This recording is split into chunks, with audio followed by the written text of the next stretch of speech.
Hello, this is the second part of the 2015 question 2 exam question. The first part will be on the model answers sheet that I'll put on the Blackboard site. I want to go through the numerical parts of this. Now this is all to do with the Boltzmann superposition principle, which relates how we can model different stress histories in the creep and recovery behaviour. So reading the question, what we have is that the creep behaviour of a thermoplastic can be described by a power law model with those values for J0, J1 and N. So a quick reminder of what a power law model says. It is given in the formula sheet at the back of the exam, but we don't need that there. Essentially what it says is the compliance at any time is equal to J0 plus J1 T to the N. And the other thing that we need to remember is that the strain at any time is given by the stress times the compliance at any time. So that's what we're going to be using. We then have the stress history, which says that before time is 0 there's no stress. Then from time 0 to 400 seconds there's a 10 megapascal positive stress. Then from 400 to 600 there is a 10 megapascals negative stress, and then after 600 seconds there's no stress at all. And what the question asks is what the strain is at 2 times 500 seconds and 700 seconds. So the thing to do here is that we need to split this up into individual stress applications that carry on forever. So the first one is quite easy, because what we have is we have a stress so that's time, that's stress, and initially we have a 10 megapascal stress that just carries on indefinitely. What we then have is the second component, which is something that gets us to minus 10 megapascals, and that's the important bit, at 400 seconds. So nothing happens until 400 seconds, and then we apply a negative stress. So that's 400 seconds, but the value of the negative stress is minus 20.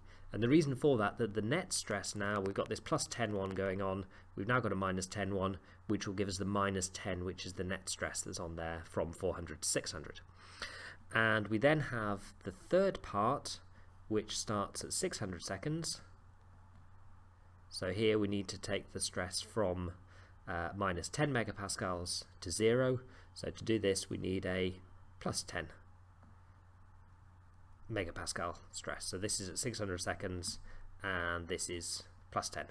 So we need to take account of those 3 stages.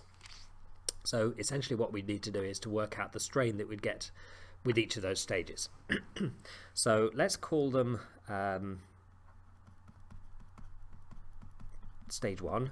So in stage 1 the strain that we have at any time is the stress, which is 10 megapascals. But actually I'll put that as 0.01 gigapascals times J of T, the compliance. So that equals 0.01 J0 plus J1 T. Now I'll put this in here, T minus 0. Just tidy that. T minus 0 to the N. And the reason we put the 0 in there is that this has to be the time at which this stage starts. So this stage starts at time t equals 0, so we've got a 0 in there. And we then have the second stage.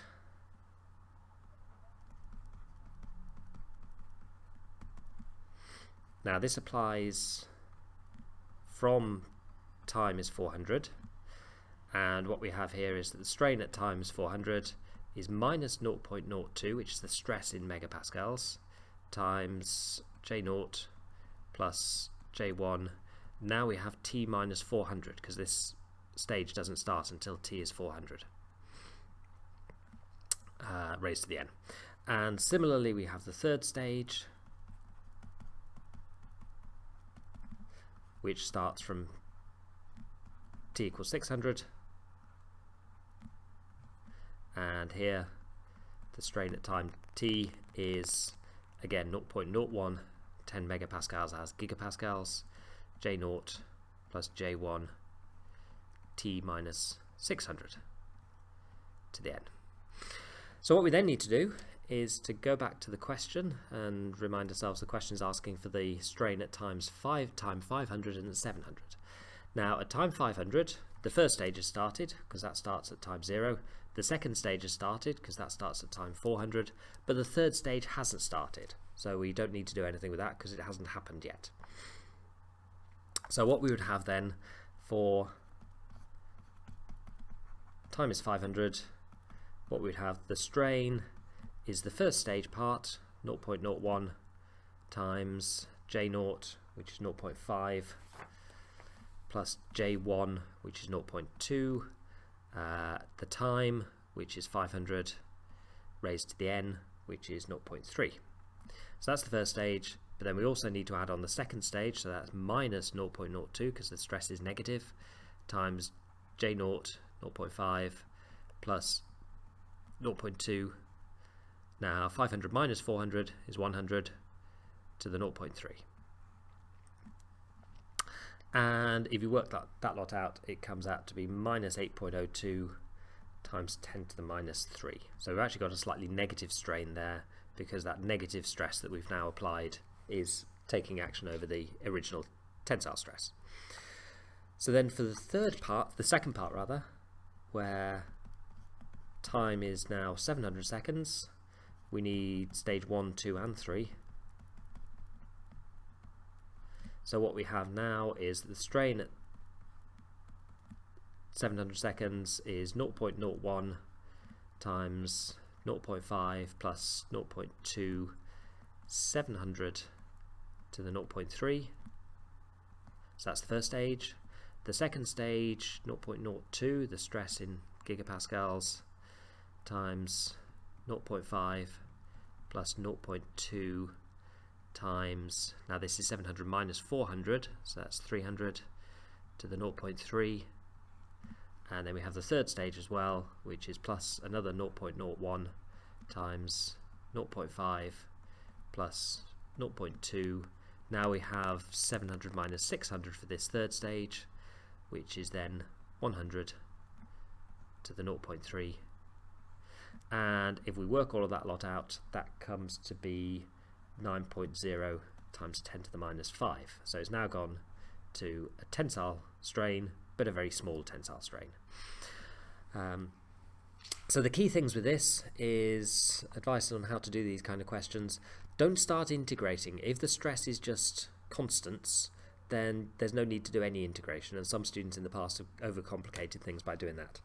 Instead, split the stresses up into the net stresses that you need, bearing in mind that to go from a positive stress to 0 or to a negative stress, you need to apply a negative stress or a bigger negative stress, remembering that these stresses carry on forever, and then work out which stages you've got to use in each particular case and just add in the numbers for that, making sure that you adjust this function here so it's the time minus the time at which this stage started. And if you do that, it's all fairly straightforward, the maths, just putting numbers in. Knowing what you're doing is the key part to it.